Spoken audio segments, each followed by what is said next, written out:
2022 बरोज मंगल हफ्तुम जमात में उर्दू की किताब से हम लोग नया सबक पढ़ेंगे, सफ़रनामा बम्बई। और इस सबक के जो मुसन्निफ हैं अल्लामा इकबाल।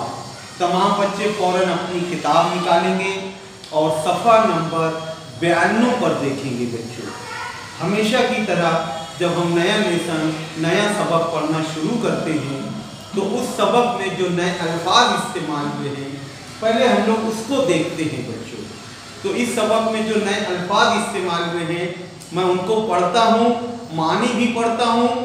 आप लोग बहुत गौर से सुनना और अल्फाज का सही तलफ़ुज़ भी सही से सुनना, और उसी तरह आपको भी पढ़ना होता है। बच्चों, जब आप लोग रीडिंग करते हो तो आपका तलफ़ुज़ थोड़ा अलग हो जाता है।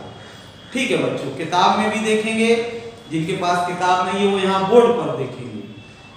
विलायत यानी इंग्लिस्तान, मुराद यानी कि मतलब इंग्लिस्तान लंदन। अर्ज़ा सस्ता, पीर मर्द बूढ़ा आदमी। मुर्शद कामिल अल्लाह वाले बुजुर्ग। जेंटलमैन ये इंग्लिश का लफ्ज़ है, शरीफ आदमी। सरे दस्त फिलहाल, तमोल दौलतमंदी। सर्वफलक आसमान को छूती यानी बहुत ऊंची। लिटरेचर अदब। तुर्रा यानी गुरूर, अकड़, घमंड। बाब London gateway of India. Bombay में जो है ना हम लोग देखते हैं गेटवे ऑफ इंडिया, उसको कहते हैं बाब लंदन। बाब का मतलब होता है दरवाजा। डॉक का मतलब है समुंदर का वो किनारा जहां पर बड़े बड़े जहाज आकर रुकते हैं, जहाजों के रुकने की जगह। फरागत यानी के फुर्सत। हम लोग कहते हैं ना बच्चों डॉकयार्ड। यार्ड का मतलब होता है इलाका, जगह, और डॉक का लफ्ज़ी मायने होता है बहरी जहाजों के ठहरने की जगह। बहरी यानी कि समुद्री, बहरी जहाजों के ठहरने की जगह, ठहरने की जगह। ठीक है बच्चों, फरागत यानी कि फुर्सत। ठीक है, ये सारे नए अल्फाज है। अब हम लोग सबक देखते हैं। सबसे पहले हम लोग देखेंगे पहली बात अदबी जबान में सफर के हालात का बयान सफरनामा कहलाता है। मुसाफिर या सफर करने वाला अदीब जिन मुकामात से गुजरता है, वहाँ जिन इलाकों को देखता है और जिन लोगों से मिलता है, इनका सच्चा और हकीकी बयान वो अपने सफरनामे में करता है। मुकामात का फितरी माहौल, लोगों के आदात व अतवार और तहजीबी हालात सफरनामा के मौज़ूआत होते हैं। जब हम किसी अदीब या शायर का सफरनामा पढ़ते हैं तो इसमें बयान की शगुफ्तगी से सफ़र की तस्वीरें नज़र के सामने गुजरने लगती हैं। अब देखेंगे जान पहचान। जान पहचान किसकी? अल्लामा इकबाल की। बहुत गौर से सुनेंगे बच्चों। डॉक्टर सर शेख मोहम्मद इकबाल, जिन्हें हम अल्लामा इकबाल के नाम से जानते हैं, डॉक्टर सर शेख मोहम्मद इकबाल 9 नवंबर 1877 को सियालकोट में पैदा हुए। सियालकोट ये पाकिस्तान का एक बहुत बड़ा शहर है। इन्हें शायर मशरिक और हकीमुल उम्मत के अलकाब से याद किया जाता है। शायर मशरिक और हकीमुल उम्मत लक़ब की जमा है अलकाब। इनकी नज़में बच्चे की दुआ, हमदर्दी, मकड़ा और मक्खी, परिंदे की फरियाद, ये सारी नज़में उनकी बहुत मशहूर हैं। अब उनकी किताबें देखो, बांगे दरा, बाले जिब्रील, ज़र्बे कलीम, जाविद नामा, फ़याम मशरिक, ये सारी इनकी बहुत मशहूर किताबें हैं।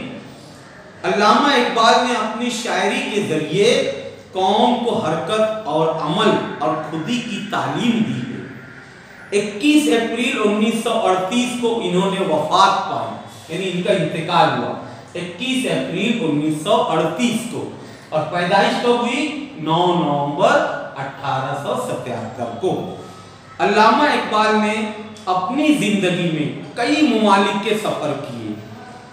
1905 में वो मुंबई के रास्ते यूरोप के सफर पर रवाना हुए, लंदन, इंग्लिस्तान। अपने सफरनामे में इन्होंने मुंबई का जिक्र बहुत दिलचस्प अंदाज में किया है बच्चों। एक मर्तबा आप तमाम बच्चे ये जो हिस्सा है जान पहचान बहुत गौर से एक मर्तबा पढ़ लेंगे। ये बहुत ही अहम हिस्सा है अल्लामा इकबाल की जिंदगी का। एक मर्तबा आप लोग पढ़ लो बच्चों।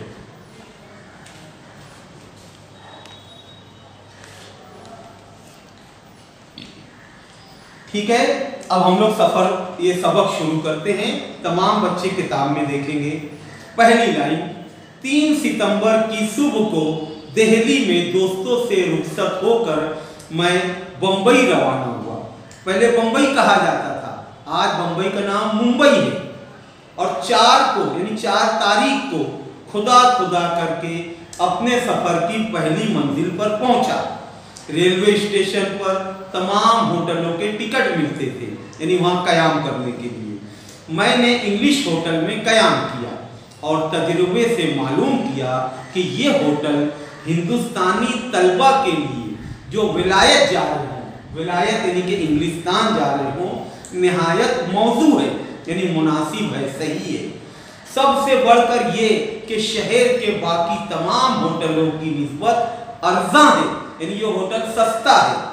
सिर्फ 3 रुपए यौमिया, यौमिया यानी एक दिन का, यौमिया 2, और हर किस्म का आराम करो, यानी वहां पर कयाम करो, सो उठो बैठो, 3 रुपया। यहाँ का मुंतजिम एक पारसी पीर मर्द था। मुंतजिम यानी इंतजाम करने वाला, वहां का जो जिम्मेदार है, क्या था वो? पीर मर्द था। पीर मर्द यानी कि बूढ़ा आदमी। दुकानदारी ने इसको ऐसा अज्ज सिखाया कि हमारे बाज़ उल्मा में बावजूद इबादत और मुर्शद कामिल यानी अल्लाह वाले बुजुर्ग की सोहबत में बैठने के भी वैसा इंकिसार पैदा नहीं होता। यानी वो बूढ़ा शख्स जो था निहायत ही शरीफ इंसान था। इस होटल में एक यूनानी भी आकर मुकीम हुआ। मुकीम होना यानी ठहरना, रुकना, जो टूटी फूटी अंग्रेजी बोलता था। मैंने इस रोज इससे पूछा, तुम कहाँ से आए हो? बोला, चीन से आया हूँ, अब ट्रांसोल जाऊंगा। ट्रांसोल एक मुकाम। मैंने पूछा, चीन में तुम क्या करते थे? कहने लगा, सौदागरी करता था, यानी तिजारत करता था, लेकिन चीनी लोग हमारी चीजें नहीं खरीदते। मैंने सुनकर दिल में कहा, हम हिंदियों से, हिंदियों यानी हम हिंदुस्तानियों से तो ये अफीमी अक्लमंद निकले कि अपने मुल्क की सनत का ख्याल रखते हैं। समझ में आया बच्चों? यहाँ तक 2 पैराग्राफ हम लोगों ने पढ़ा, अभी यहाँ तक आप लोगों ने गौर से सुना। इसमें बहुत सारे नए अल्फाज आए हैं, आप लोग इसे सही से अदा करना। अब इसके आगे का पैराग्राफ मैं पढ़ता हूँ, सुनेंगे। एक शब्द यानी एक रात मैं खाने के कमरे में था कि 2 जेंटलमैन मेरे सामने आ बैठे, यानी कि 2 शरीफ आदमी। इनकी शक्ल से मालूम होता था कि यूरोपियन है, यानी यूरोप मुल्कों के, यूरोप के हैं। फ्रांसीसी में बातें करते थे। आखिर जब खाना खाकर उठे तो एक ने कुर्सी के नीचे से अपनी तुर्की टोपी निकालकर पहनी, जिससे ये मालूम हुआ कि ये कोई तुर्क है, यानी तुर्की के रहने वाले को तुर्क कहते हैं। इसके आगे का हिस्सा आप लोग एक मर्तबा पढ़ो बच्चों, फिर मैं आप लोगों को समझाता हूँ। बहुत गौर से पढ़ेंगे, बहुत तवज्जो से पढ़ेंगे। जो नए अल्फाज आते हैं उसको भी ध्यान से पढ़ेंगे बच्चों। आप लोग इसके आगे का पढ़ो, फिर मैं मुकम्मल करूँ।